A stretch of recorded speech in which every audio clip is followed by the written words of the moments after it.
coronation, the vows, that is after the Renaissance, and this was made. Now too small, and we are just building a new one, so this will be very organized. Synagogue in Copenhagen.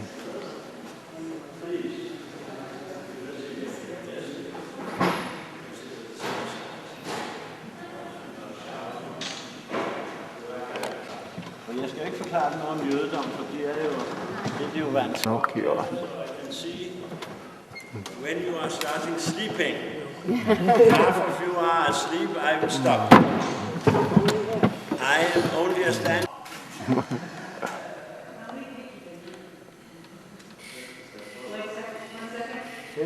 We were never forced to wear a Magen David. The only country of all German occupied countries where the Germans never demanded that we should wear the Magen David.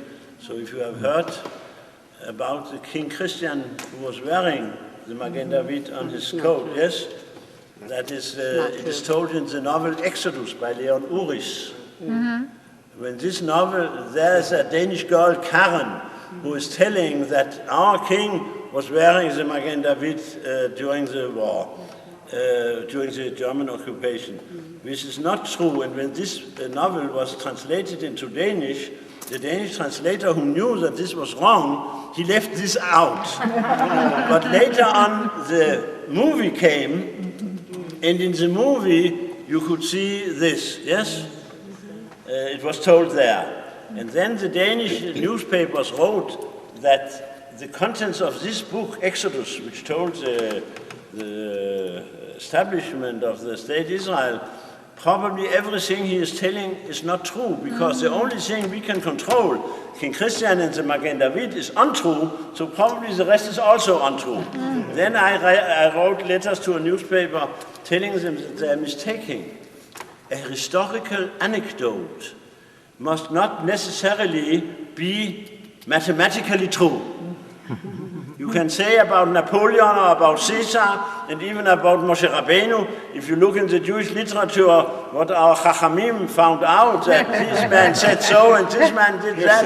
It is not important if this story, this anecdote, is 100% true. Besides the mathematical truth, there's also a poetic truth. And in the poetic sense, this short story about the king and the Magen David makes sense, because it is a sign how he behaved and how the nation behaved, yes? And when the German action took place, Rosh Hashanah, the evening of Rosh Hashanah, 1943, we were warned by a German officer. He was a clerk in the naval office in Copenhagen. He got a letter from Berlin to arrange for the big boat who should come to Copenhagen to bring the 5,000–6,000 Danish Jews to Germany. So he got knowledge a week ahead. He went to Sweden. He looked up the Swedish Prime Minister Per Albin Hansson and told him this and showed him what was going to happen. And he is a German. Gave the Swedish government the advice that they should send an official note to Berlin inviting all Danish Jews to come and settle down as invited guests in Sweden. And within 24 hours, the Swedish government accepted to do so and did so. And he waited in Stockholm for an answer from Berlin, but 3 days later there was still no answer from Berlin. So he went back to Copenhagen. He looked up 3 politicians, leading politicians of the Social Democratic Party, the Labour Party. 2 of them later became prime ministers in Denmark. And this Ferdinand Dukwitz, Zichrono Livracha, he had given them secret information also at earlier stages. And he gave the message to them and urged them to give the message to the Jewish community. So it was my father who, Erev Rosh Hashanah in the morning, we say slichot at that time. That morning when the service here started 5 o'clock, at about 7 o'clock when the shul was relatively full, my father stopped the service and gave the message that you cannot stay at home tonight, and so forth, and to bring the message to all friends and family, and so forth. And it then, by a spontaneous action from students, from doctors, from priests, many parts of the country, and we had about 1,500 chalutzim at that time, German Jews who came to Denmark to study agriculture in order to later on go to Israel, and it succeeded to bring 90% of all safely to Sweden.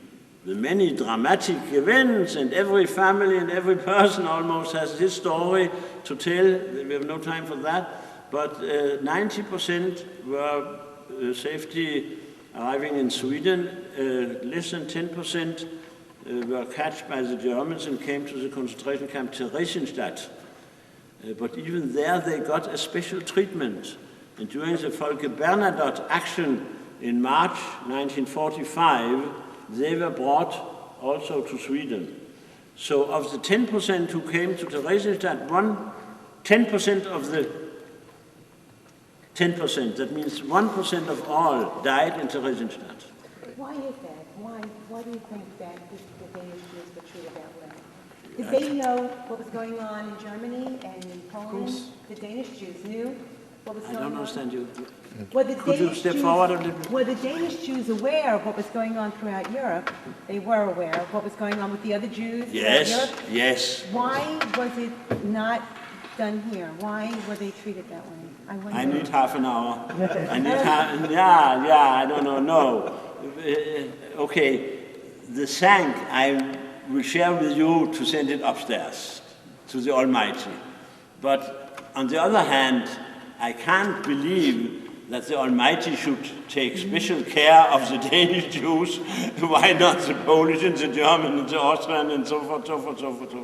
No, but I need much more time to try to explain this. The historical truth is very difficult to find, and there are many theories and many people have made philosophy about why we. And this is also a great question. Why the Danish Jews? There was one other country in Europe who safeguarded their Jews.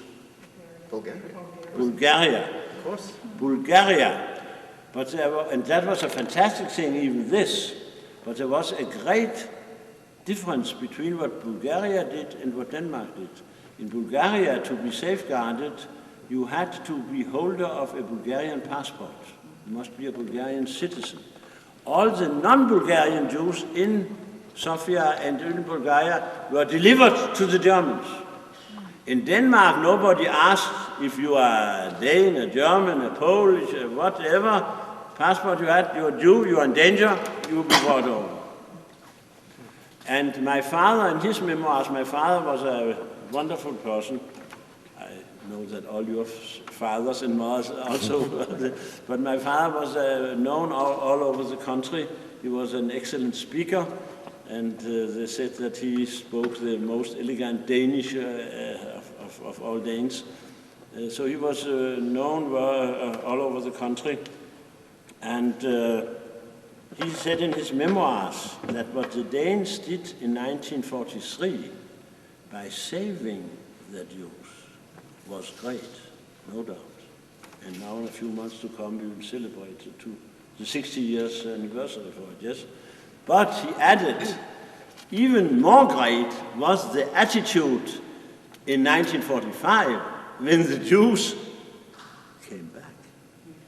And how we were welcomed back, not only by the royal family, by the government, by the state, by authorities, but also by the man in the street and also by competitors who had taken over the businesses and other positions, flats and so forth. There was a joy. There was a great joy because the Jews were able to come back without great losses. That is quite sensational and a story to be told, and this is not an anecdote, this is a true fact. Yeah. I wish you, where are you going from here? Home. Some home. Home? Aha, the last station? Yeah. When are you leaving? Tomorrow morning. Tomorrow morning. And when did you arrive? 12 days. Thank you. Thank you.